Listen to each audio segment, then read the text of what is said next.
One. नमस्कार, मैं कोमल सिंह वर्मा, अतिथि व्याख्याता, government Vishwanath Yadav Tamaskar PG autonomous college Durg. आज हम लैंडस्लाइड के ऊपर चर्चा करेंगे।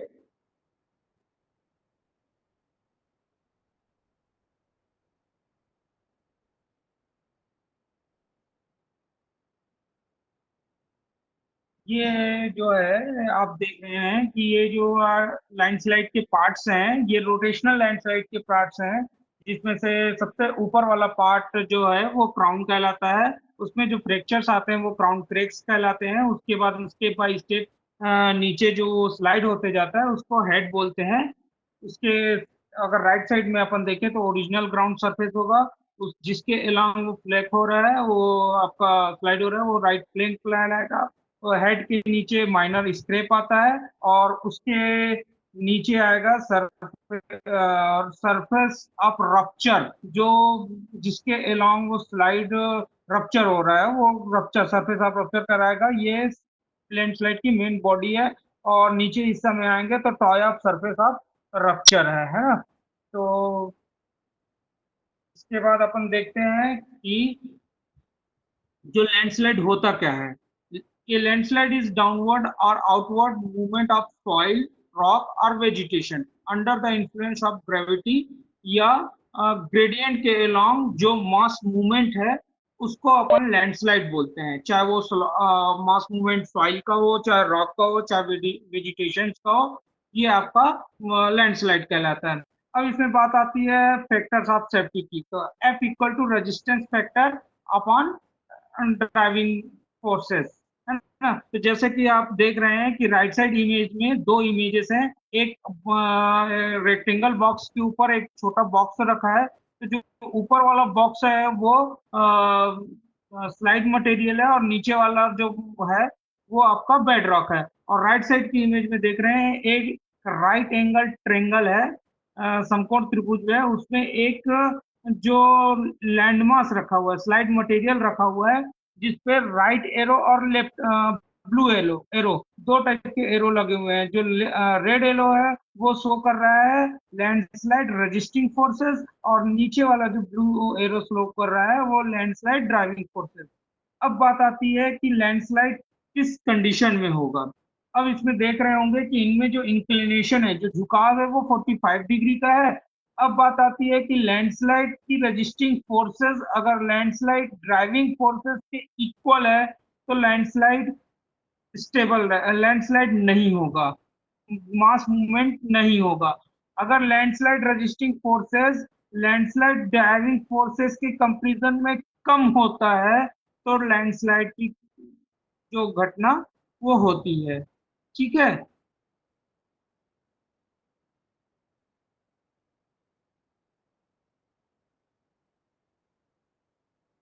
यहाँ पे नेक्स्ट इमेज में हम देख रहे हैं कि जो ऊपर एक मास एक लैंडस्केप था। लैंडस्केप में जो आपका जियोमॉर्फोलॉजिकल लैंडस्केप के ऊपर वाला हिस्सा में कुछ मास थे, वो क्या हुए, जब रेनफॉल होता है तो मॉइस्चर सॉइल कंटेंट जो रहता है मॉइस्चराइज हो जाते हैं। मॉइस्चराइज होने के कारण उनकी वेट बढ़ जाती है, और वो ग्रेडियंट के अलोंग डिस्प्लेस हो जाते हैं या स्लाइड हो जाते हैं। तो ये लैंडस्लाइड कहलाता है। जैसा ऊपर का एरिया क्या है, सोर्स एरिया है, बीच वाला एरिया मेन पाथ एरिया जिसके अलोंग वो गया, और नीचे वाला जो एरिया वो डिपोजिशनल एरिया है।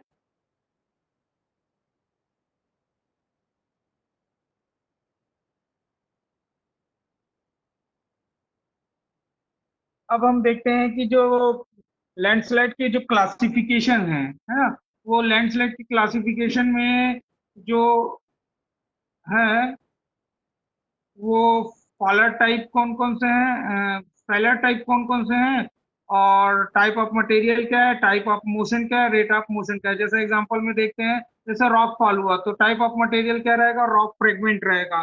टाइप ऑफ मोशन क्या रहेगा, वर्टिकल या नियरली वर्टिकल फॉल रहेगा। और और रेट ऑफ मोशन जो रहेगा वो वेरी फास्ट रहेगा।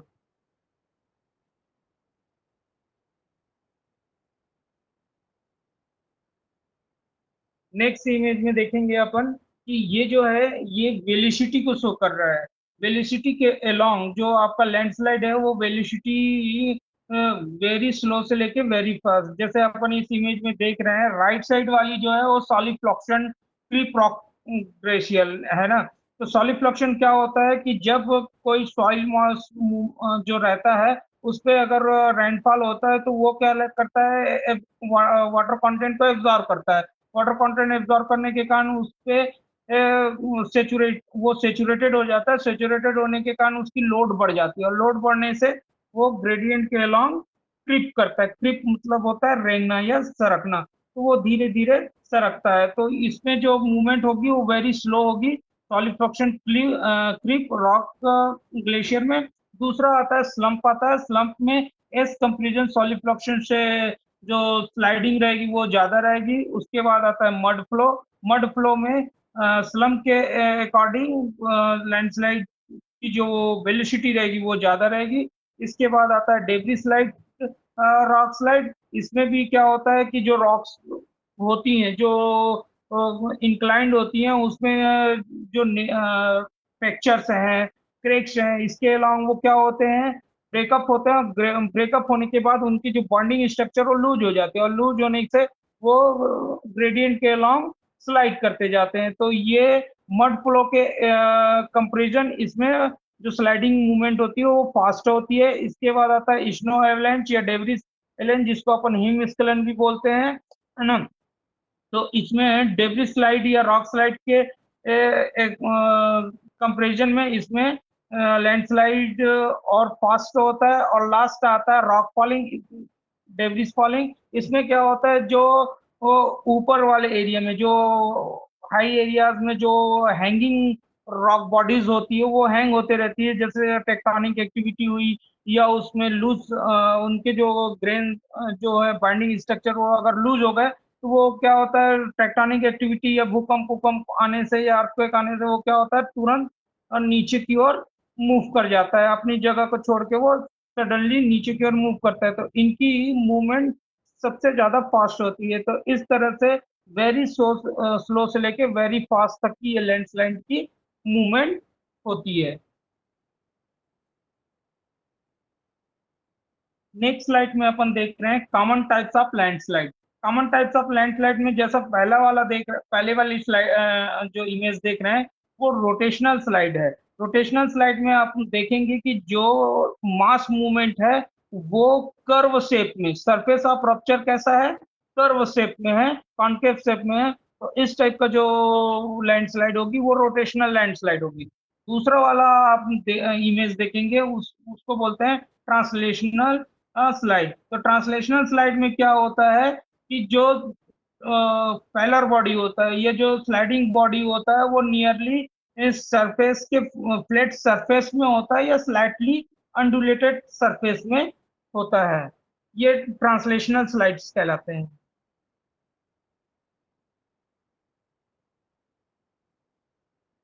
इसके बाद अपन नेक्स्ट इमेज देखते हैं। जैसे हम अभी बात की कि रॉक फॉल में, तो ये जो है ये एक हिली एरिया है। हिली एरिया में रॉक्स क्या हुए, जॉइंट्स फ्रैक्चर्स के एलोंग वो क्या होते हैं, ब्रेक होते जाते हैं। ब्रेक होने के बाद वो ग्रेडियंट के एलोंग स्लाइड हो जाते हैं। तो ये होता है रॉक फिलिंग। और इसके राइट साइड वाले इमेज में देखेंगे जैसे इसमें आपको म्यूरल जॉइंट दिख रहा है, थ्री सेट जॉइंट है। तो इसमें क्या हो रहा है कि रॉक्स जो हैं वो टेक्टोनिक एक्टिविटी के कारण या अर्थक्वेक के कारण वो उनमें झुकाव आता है। झुकाव आने से क्या होता है धीरे धीरे वो झुकते जाते हैं और ग्रेडियंट के अलोंग वो फिर नीचे की ओर अ, लुढ़कते जाते हैं। ये रॉक टॉपलिंग की क्रिया कहलाती है या रॉक स्लाइडिंग की क्रिया कहलाती है। नेक्स्ट इमेज में अपन देख रहे हैं लेटरल स्प्रेडिंग। लेटरल स्प्रेडिंग क्या होता है कि जो जैसे अपन नीचे वाली जो इमेज देख रहे हैं ये एक रोड की इमेज है। रोड की इमेज में नीचे की जो जमीन है वो धंस गई है। तो इसमें क्या हो रहा है कि जब सॉइल कंटेंट जो है वो मॉइस्चर लेते हैं, मॉइस्चर लेने पे वो क्या होते हैं भीग जाते हैं और सेचुरेटेड हो जाते हैं। और सेचुरेटेड हो जाते हैं तो वो डिस्प्लेस हो जाते हैं। तो डिस्प्लेस हो जाते हैं तो अपनी जगह से वो डिस्प्लेस होने पे वो जगह क्या हो जाती है, दब जाती है। तो ये इस टाइप से उनका जो मूवमेंट होता है, सॉइल का मूवमेंट होता है या मास मूवमेंट होता है, ये लेटरल स्प्रेडिंग में आता है। तो इसी टाइप से लैंडस्लाइड में अगर सॉइल जो सैचुरेटेड होता है और वो मूव करता है, लेटरली मूव करता है या लेटरली स्प्रेड करता है, तो ये टाइप की स्लाइडिंग लेटरल स्प्रेडिंग कहलाती है। नेक्स्ट स्लाइड में आप देख रहे होंगे कि जो पहाड़ी एरियाज है, पहाड़ी एरियाज में अगर आप देख रहे होंगे कि अगर ये पहाड़ी एरियाज में सॉइल कंटेंट, जैसे अपन जानते हैं कि इंडिया में अगर नॉर्दर्न पार्ट में जाते हैं, उत्तराखंड जैसा है, हिमाचल एरिया है, वहाँ पे लैंडस्लाइड की घटनाएं होती है, तो वहाँ की जो हिली टेरेन में रॉक फ्रेगमेंट के साथ सॉइल कंटेंट भी है। जब हैवी रेनफॉल होता है तो सॉइल कंटेंट्स मॉइस्चराइज हो जाते हैं, मॉइस्चराइज हो जाते हैं तो जो रनिंग वाटर होता है, सरफेस रनिंग वाटर होता है, उनके साथ वो डिजॉल्व होके बहते हैं। तो इस टाइप का फ्लो कहलाता है आपका डेब्रिस फ्लो। लैंडस्लाइड की काजेस, काजेज ऑफ लैंडस्लाइड। तो लैंडस्लाइड के जो कारण होते हैं वो एक, पहला कारण आता है नेचुरल फैक्टर। नेचुरल फैक्टर में पहला जो बात करते हैं अपन ग्रेविटी के बारे में। जो मास मूवमेंट होता है वो ग्रेविटी के अलोंग होता है। जितनी ज्यादा अगर उसमें इंक्लिनेशन रहेगा उतना ज्यादा वो ग्रेविटी के कंट्रोल में रहेगा। अगर स्ट्रिप स्लोप रहेगा तो ग्रेविटी के अलोंग बहुत तेजी से वो आएगा। जितनी ज्यादा जितनी कम स्लोपिंग रहेगी उतना उसकी स्लाइडिंग की स्पीड कम होती जाएगी। दूसरा आता है जियोलॉजिकल फैक्टर। जियोलॉजिकल फैक्टर में हम देखते हैं कि अगर नीचे की स्ट्रेटा जो है, ऊपर की सरफेस स्ट्रेटा अगर परमिएबल सैंड की है या ग्रेवल की है, और उसके नीचे की स्ट्रेटा इम्परवियल स्ट्रेटा है, मतलब वो क्या होता है कि जो ऊपर का रेनफॉल आने के बाद, रेनफॉल होने से या वर्षा का जल को क्या कर, ऊपर वाला जो है परमिएबल सैंड या ग्रेवल एब्जॉर्ब तो कर लेता है, लेकिन नीचे वाला जो इम्परवियल लेयर उसको नीचे ट्रांसमिट नहीं होने देता, इनफिल्ट्रेट नहीं होने देता। तो ऊपर के जो परमिएबल सैंड्स हैं, वो ग्रेवल्स हैं, वो क्या हो जाते हैं, सेचुरेटेड हो जाते हैं। सेचुरेटेड हो जाते हैं तो वो ग्रेडियंट के अलॉन्ग क्या वो स्लाइड करने लग जाते हैं। उसके बाद देखते हैं कि heavy and prolong the rainfall जब होता है तो इसमें भी ये स्लोपिंग के अलॉन्ग स्लाइडिंग होता है। उसके बाद नेचुरल में एक और कारण आता है अर्थक्वेक। अर्थक्वेक आता है तो जो बाइंडिंग जो मास कंटेंट होते हैं, चाहे सॉइल कंटेंट हो चाहे रॉक फ्रेगमेंट हो, उनमें अगर बाइंडिंग स्ट्रक्चर लूज रहती है तो वो जब अर्थक्वेक आता है तो उनके वाइब्रेशन से वो नीचे की ओर स्लाइड के एलॉन्ग, स्लाइडिंग के एलॉन्ग या ग्रेडियंट के एलॉन्ग वो, सॉरी ग्रेडियंट के एलॉन्ग स्लाइड होना चालू हो जाते हैं।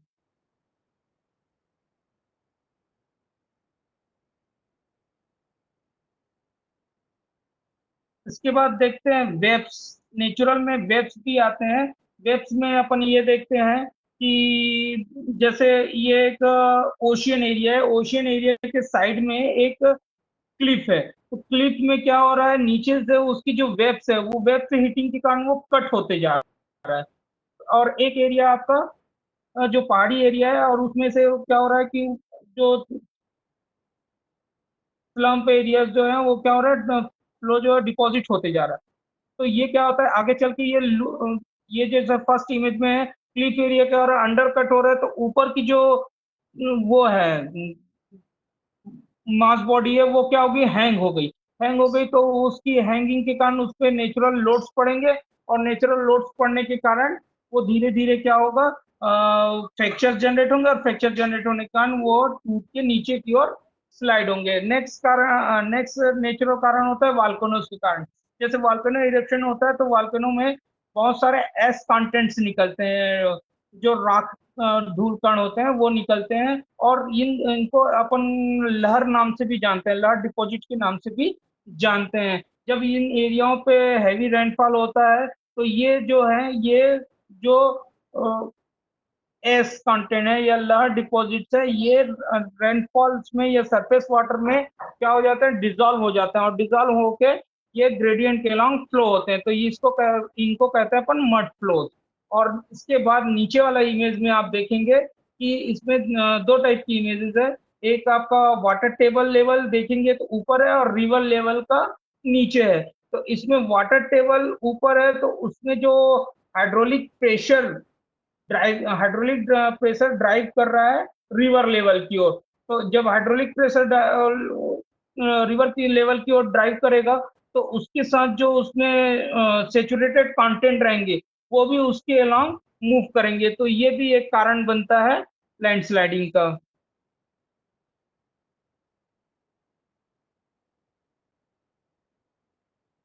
अब बात करते हैं, दूसरा कारण है एंथ्रोपोजेनिक फैक्टर, जो मानव निर्मित, ये मानव के द्वारा ये मानव के कारण जो लैंडस्लाइड की घटनाएं होती हैं, उनमें अपन पहला देखते हैं इनएप्रोप्रिएट ड्रेनेज सिस्टम।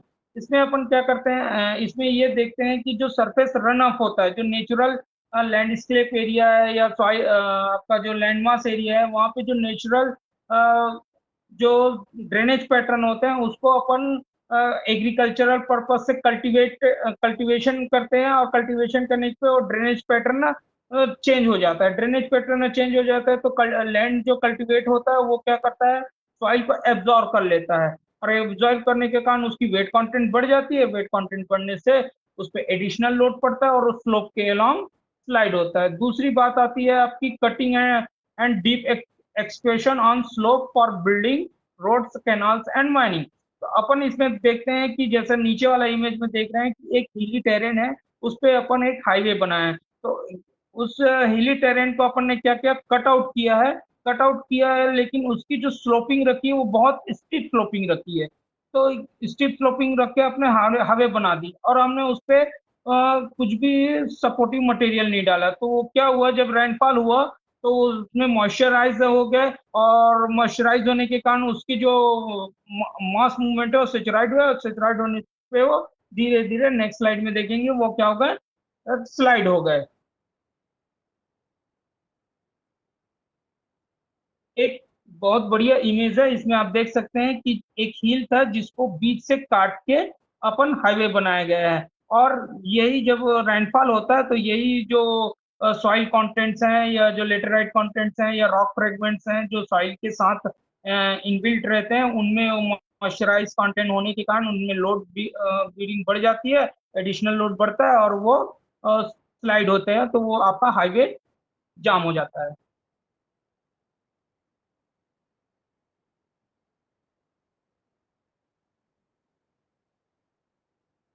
मानव निर्मित कारणों में एक है कि अपन उसकी स्लोप को, जो उनकी नेचुरल स्लोप होती है उसको चेंज करते हैं, लैंड यूज पैटर्न को चेंज करते हैं। एक कारण है कि डिफॉरेस्टेशन, जो वनों की कटाई हो जा रही है, जो हिली एरिया पे जहाँ पे स्लोपिंग ज्यादा है वहां पे अगर फॉरेस्ट की कटाई हो जाती है, पेड़ पौधों की कटाई हो जाती है, डिफॉरेस्टेशन होते हैं, तो उनके जो रूट्स होते रहते हैं वो निर्जीव हो जाते हैं, तो उनकी जो बाइंडिंग स्ट्रक्चर वो लूज हो जाती है, जिसके कारण भी वो स्लाइड होते हैं। और हम लोग जनरली ये काम एग्रीकल्चर पर्पस के कारण डिफॉरेस्टेशन का काम ज्यादा करते हैं, जिसके नतीजन ये होता है कि लैंडस्लाइड की घटनाएं बढ़ती जाती है। इसके बाद है combination of factors. Combination of factors में अपन ये देखते हैं कि एक साइड अगर अर्थक्वेक आया है ना, अर्थक्वेक आ रहा है, और वो दूसरी साइड अपन अर्थक्वेक आया है, तो जो आपकी ऊपर की जो मास बॉडी है, जो अपर सरफेस की मास बॉडी है वो क्या होती है, और अर्थक्वेक के साथ साथ अगर रेनफॉल भी हो गया तो वो मॉइस्चराइज होकर लैंडस्लाइड के रूप में आता है, और लैंडस्लाइड के रूप में आने पे उसमें जो वाटर, सरफेस वाटर जो रन ऑफ होते रहता है, उसमें सॉइल कंटेंट क्या हो जाता है, डिजॉल्व हो जाता है, और डिजॉल्व होके जैसे अपन कहीं पे डैम बना है तो वहां पे डैम में फ्लडिंग आ जाता है, और उसमें जो सिल्टेशन, जो सिल्ट कंटेंट है उनकी क्वांटिटी बढ़ती जाती है। अब बात करते हैं effect and losses due to landslide. इसमें जो प्रभाव और नुकसान है, अगर अपन डायरेक्ट इफेक्ट की बात करते हैं तो एक होता है आपका फिजिकल डैमेज।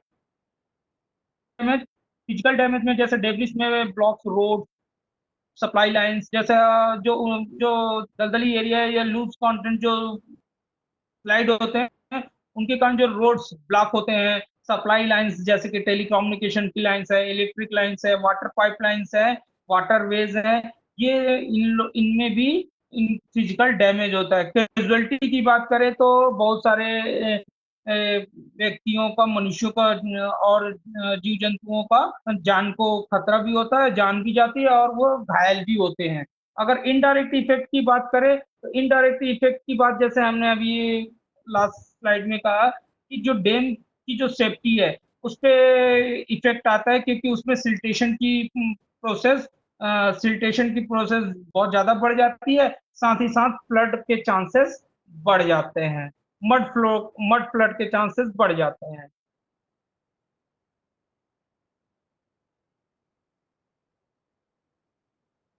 जैसे इसमें बताया गया कि लैंडस्लाइड और फ्लडिंग एक साथ हो गया तो मड फ्लो के चांसेस बढ़ जाते हैं। अब बात करते हैं डायरेक्ट लॉसेस की। इससे पहले हम बात किए थे डायरेक्ट इफेक्ट की, अब बात कर रहे हैं डायरेक्ट लॉसेस की। तो डायरेक्ट लॉसेस में लॉस ऑफ लाइफ है, लाइफ प्रॉपर्टी है, इंफ्रास्ट्रक्चर है, लाइफ लाइन है। लाइफ लाइन में मीन्स अपन के टेलीकम्युनिकेशन है, इलेक्ट्रिसिटी है, वाटर पाइपलाइंस है। ये हमारी लाइफ लाइन है जिन जो हमारी दैनिक जीवन में काम आने वाले हैं, फैसिलिटीज हैं, वो हैं आपके रिसोर्सेज हैं। फार्म लैंड है जो हमारी एग्रीकल्चर लैंड है, जो वो और आपके जो इम्पोर्टेंस कल्चरल जो इम्पोर्टेंस होते हैं रीजन वाइज, उसमें भी ये डायरेक्ट लॉसेस में जाते हैं। इनडायरेक्ट लॉसेस की बात करें तो हमारे जो एग्रीकल्चर जो लैंड्स हैं उनकी प्रोडक्टिविटी कम होते जाती है, फॉरेस्ट लैंड कम होते जाते हैं, प्रॉपर्टीज की उस एरिया की प्रॉपर्टीज की वैल्यू गिरते जाती है, रेवेन्यू कम हो जाता है ना। और जो वहां पे ट्रांसपोर्टिंग कॉस्ट है वो बढ़ जाता है, वाटर क्वालिटी भी कम हो जाती है, और लॉस ऑफ ह्यूमन प्रोडक्टिविटी, वहां की जो जनसंख्या है उसमें भी कमी आती है। अब बात करते हैं indicators of landslide phenomena. Landslide की जो इंडिकेटर्स हैं वो क्या क्या हैं? तो terrain oblique morphologic features indicating risk of landslide में अपन देखते हैं स्टीप फ्लो। कहीं पे अगर स्टीप फ्लो है और उसकी अगर जो इंक्लिनेशन है, जो झुकाव है, अगर मोर देन 30 डिग्री है या ओवर देन 30 डिग्री है, तो वहां पे अपन को घर नहीं बनाना चाहिए, वो एरिया को अपन को अवॉइड करना चाहिए। दूसरा है ओल्ड लैंडस्लाइड्स। अगर किसी एरिया पे अपन को पहले भी अगर हिस्ट्री के रूप में मालूम है कि यहाँ पे पहले लैंडस्लाइड हो चुका है और रेनफॉल हैवी रेनफॉल होता है, तो उन एरियो पे भी अपन को नहीं जाना चाहिए। या अर्थक्वेक एरिया है और ओल्ड लैंडस्लाइड एरिया है तो अपन को वहाँ पे नहीं जाना चाहिए। तीसरा, अगर अपन देखते हैं कि कोई नया एरिया पे अपन अगर सेटल होने जा रहे हैं और वो एरिया अगर हिली टेरेन एरिया है और वहाँ की जो बॉडी है, मास जो लैंडस्केप है वो अगर सॉइल लैंडस्केप है, तो वहां पे अगर न्यू क्रैक्स या अनयूजुअल बल्ब्स दिख रहे हैं तो वहां पे भी अपन को नहीं सेटलमेंट होना चाहिए। अब बात करते हैं landslide risk indicators. Landslide risk indicators की बात करते हैं कि लैंडस्लाइड जो है जब वो आता है तो उसकी इंडिकेटर्स इंडिकेटर्स मतलब सूचनाएं क्या क्या मिलती हैं। जैसे हम देखते हैं कि टिल्टिंग ऑफ और क्रेकिंग ऑफ कंक्रीट फ्लोर। जैसे उस एरिया पे हमने कोई कंस्ट्रक्शन किया है तो उस एरिया में जो कंक्रीट फ्लोर है उस पे क्या हो जाता है, या तो वो क्रेक हो जाएगा या उस पे टिल्टिंग आ जाएगी, फाउंडेशंस में क्रेक्स जनरेट हो जाएंगे। उसकी जो फाउंडेशन की जो नीचे की जो सॉइल है वो उसमें मूविंग होनी चालू हो जाएगी, वो मूव अवे हो जाएगा, मतलब वो दूर हटना, फाउंडेशन से दूर होना चालू हो जाएगा। वहां की जो वाटर पाइपलाइंस हो जाएंगी वो ब्रेक हो जाएंगी। अंडरग्राउंड जो यूटिलिटीज है उसमें डिस्टरबेंस आएगा। टेलीफोन के जो पोल्स हैं, ट्रीज हैं, रिटेनिंग वॉल्स हैं, फेंसिंग वायर्स हैं, ये इनकी जो लाइनिंग लिगामेंट्स है वो चेंजेस हो जाएगी, उनमें इंक्लिनेशन आ जाएगा, झुकाव आ जाएगा। ठीक है। और इन एरियो में जैसे लैंडस्लाइड के जो इंडिकेटर्स के रूप में आप ये भी देख सकते हैं कि वहां के ground water level suddenly increase हो जाएंगे या सडनली डिक्रीज भी हो जाएंगे। तो ये भी एक इंडिकेटर्स के रूप में काम करते हैं। साथ ही साथ जो वहाँ के जो रेसिडेंशियल हाउस होते हैं उनके जो डोर और विंडोज जो हैं वो जाम होने चालू हो जाते हैं, क्योंकि वो स्लाइडिंग के प्रोसेस के कारण जब वहाँ के जो मास मूवमेंट होता है तो वो उनकी जो वो है डोर्स हैं और विंडोज हैं उनमें जो उनके जो डोर्स हैं वो क्या होते हैं, चिपकने लग जाते हैं। तो ये भी एक लैंडस्लाइड रिस्क के इंडिकेटर्स हैं।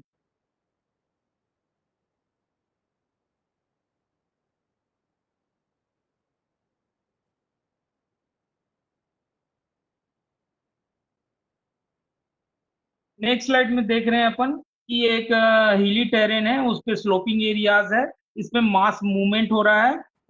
इसमें मास मूवमेंट हो रहा है तो यहाँ पे जो कर्व्ड ट्री ट्रंक्स हैं, जो ट्री है उसके जो ट्रंक्स हैं वो कर्व्ड हो रहे हैं, जो आपके पोल्स हैं वो पोल्स टिल्टेड हो रहे हैं, सॉइल जो है वो रिपल्स दिख रहा है, रिपल्स के रूप में मुड़ जा रहा है। और उसके आपके जो फेंसिंग है, जो आप रिटेनिंग वाल जैसे बनाए या फेंसिंग वायर बनाए, फेंसिंग वायर जो डाले हैं वो क्या हो रहा है, उनकी जो अलाइनमेंट है वो चेंज हो रही है। आप अगर राइट साइड वाली दो इमेजेस में देखेंगे तो ऊपर में जो फेंसिंग, जो लाइन दिया गया था, फेंसिंग बाउंड्रीज जो दिया गया है, उसकी जो पिलर्स हैं वो बैंड हो चुके हैं, इंक्लाइंड हो चुके हैं। और नीचे वाले जो इमेज में देख रहे हैं, जो इसमें की जो ट्रीज है वो भी टिल्टेड हो चुके हैं।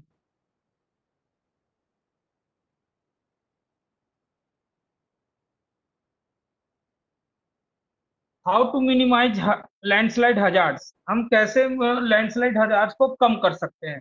एक है आपका पैसिव इंटरवेंशन और दूसरा है आपका active prevent preventive intervention. Passive intervention के अंतर्गत हम सेफ लोकेशन चूज करते हैं।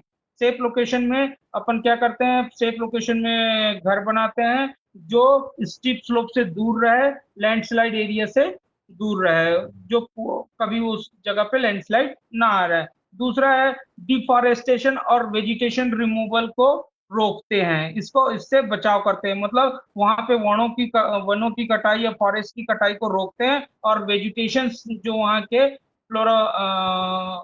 फ्लोरा है उनको, वेजिटेशन को रिमूवल से रोकते हैं। तीसरा, जो स्लोपिंग एरियाज हैं उन जगहों पे अपन सेटलमेंट होने के लिए या बिल्डिंग कंस्ट्रक्शन के लिए अवॉइड करते हैं। दूसरा है आपका active preventive intervention.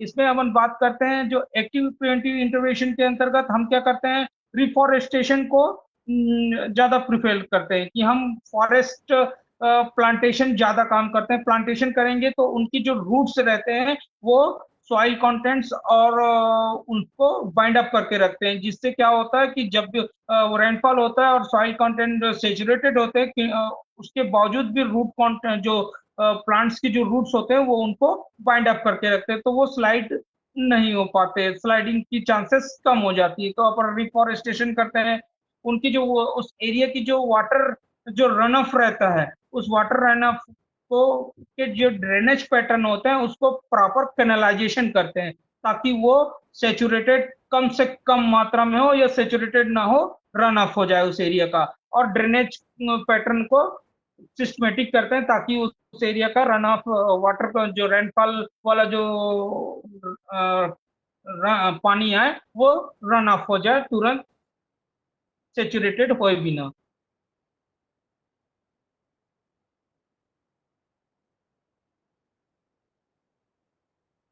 Next image में अपन देख रहे हैं कि जो प्रॉपर लैंड यूज मेजर्स है ना, प्रॉपर लैंड यूज मेजर्स में जैसे हमने देख रहे हैं कि फर्स्ट इमेज में देखिए कि एक लैंडस्लाइड स्लोपिंग एरिया है, यहाँ पे हमने प्लांटेशन कर दिया है।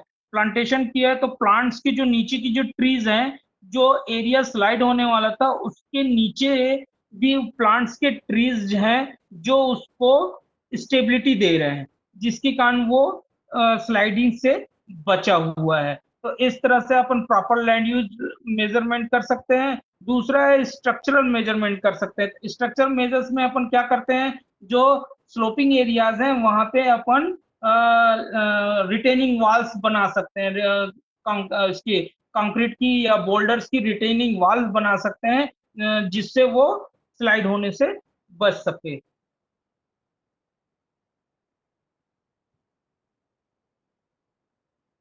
नेक्स्ट देखते हैं अपन नॉन स्ट्रक्चरल मेजर्स में अवेयरनेस जनरेशन में हम पब्लिक को एजुकेट करेंगे, उनको बताएंगे, उनको समझाएंगे कि लैंडस्लाइड एरिया पे अपन को किस टाइप की सेफ्टी मेजरमेंट रखनी चाहिए, और अगर है तो रखनी चाहिए, और प्रयास करना चाहिए कि लैंडस्लाइड एरिया पे अपन को नहीं जाना चाहिए या नहीं वहां पे रहना चाहिए। दूसरा है फाइनेंशियल मैकेनिज्म। अगर कोई व्यक्ति लैंडस्लाइड एरिया पे रहता है तो उस एरिया पे रहने वाले व्यक्तियों को लैंडस्लाइड इंश्योरेंस करने के लिए प्रोत्साहित करें। तीसरा आता है आपका लीगल एंड पॉलिसीज।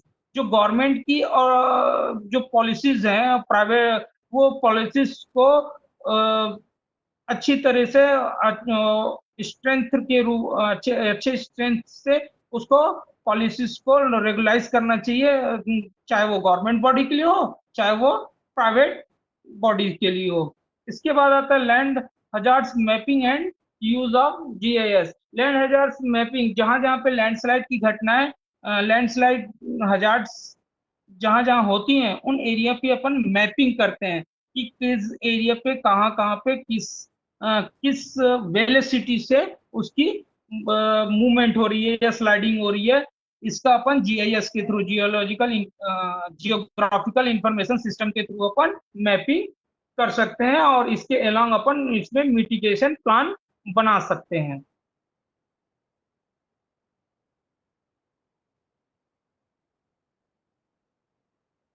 अब बात करते हैं landslide preparedness and safety measures की।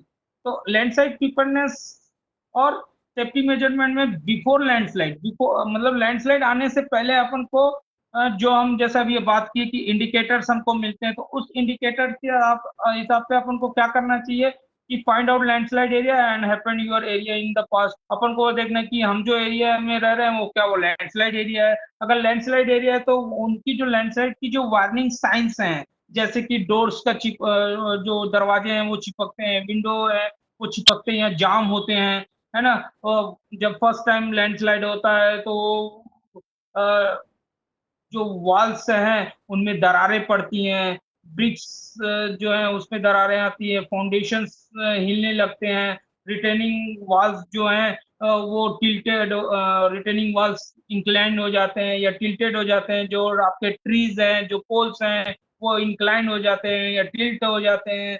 तो इन पे अपन को ध्यान रखते रहना चाहिए। और साथ ही साथ अपन को जो टेलीकम्युनिकेशन की जैसे साधन है, रेडियो है, टेलीविजन है, उस पे अपन को के ध्यान रखना चाहिए। और साथ ही साथ अपन को प्रयास करना चाहिए कि हम अपने हाउस को रिलोकेशन कर पाए लैंडस्लाइड, बिफोर लैंडस्लाइडिंग के अपन अपने हाउस को रिलोकेटेड कर पाए।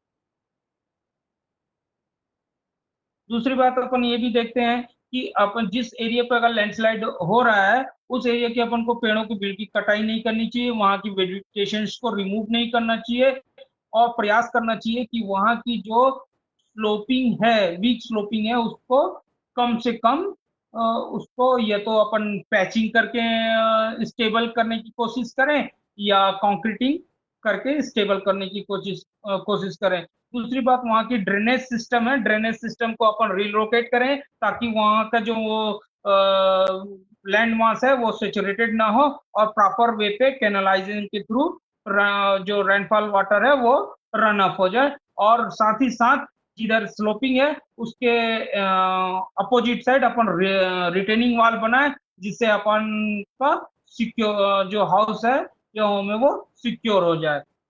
इसके बाद अपन देखते हैं always stay alert and awake, और हमें हमेशा जागते रहना चाहिए। जागते रहना मीन्स हमेशा हमें इसमें ध्यान रखना चाहिए कि हमेशा रेडियो और टेलीविजन के प्रसारण में क्या आ रहा है, कि मौसम का जो रिपोर्ट है वो कैसा है, क्या यहाँ लैंडस्लाइड एरिया जो है या हिली टेरेन एरिया में अगर अत्यधिक रेनफॉल हो रहा है, या वेदर बहुत ज्यादा खराब हो रहा है, या लैंडस्लाइड घटनाएं हो सकती हैं, या अर्थक्वेक हो सकता है, तो अपन को ये इसके लिए अलर्ट, हमेशा अलर्ट रहना चाहिए। इसके लिए अपन को रेडियो टेलीविजन से कनेक्टिविटी रखनी चाहिए।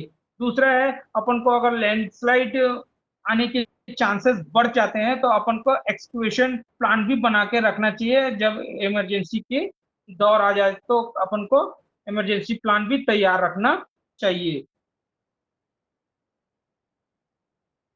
जैसे ड्यूरिंग लैंडस्लाइड, अगर अपन लैंडस्लाइड एरिया पे है तो हम देखते हैं कि लैंडस्लाइड एरिया पे अगर लैंडस्लाइड की घटना हो रही तो अनयूजुअल साइंस आने चालू हो जाते हैं।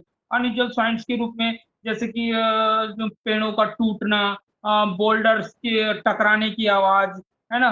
तो या बोल्डर्स की गिरने की आवाज, है ना। तो वो इन चीजों से अपन वो करते हैं, उसको केयर करते हैं, और वहां से जितना जल्दी हो सके लैंडस्लाइड के अपोजिट एरिया पे, जो हिली एरिया होगा वहां पे जा अपन पहुंच सकें।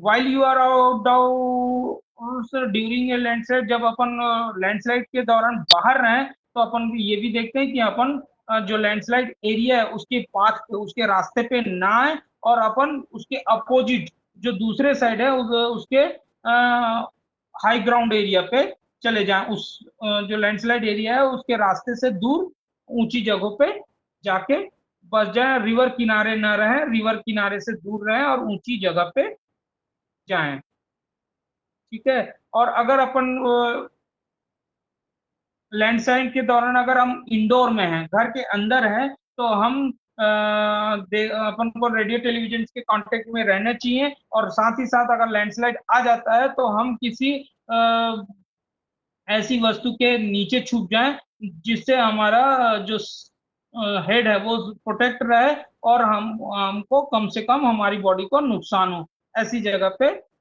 अपन घर की किसी जगह पे जाके छुप जाए या रुक जाए, वहां पे अपने आप को सेफ जोन में रख लें। इसके बाद देखते हैं आफ्टर लैंडस्लाइड। लैंडस्लाइड के बाद जो एरिया लैंडस्लाइड एरिया है उससे अपन दूर रहेंगे, लेकिन जो एरिया में लैंडस्लाइड एरिया में जो उसको अपन वॉच करते हैं, देखते हैं कि वहां पे क्या फ्लडिंग तो नहीं आ रहा है। अगर फ्लडिंग नहीं आ रहा है तो जो भी वहां पे इंज्योरिटीज हुई होगी या जो ट्रेप्ड पर्सन होंगे उनको अपन जाके बचाते हैं, लेकिन जाने जाने के साथ साथ वहां पे प्रिकॉशंस भी रखते हैं।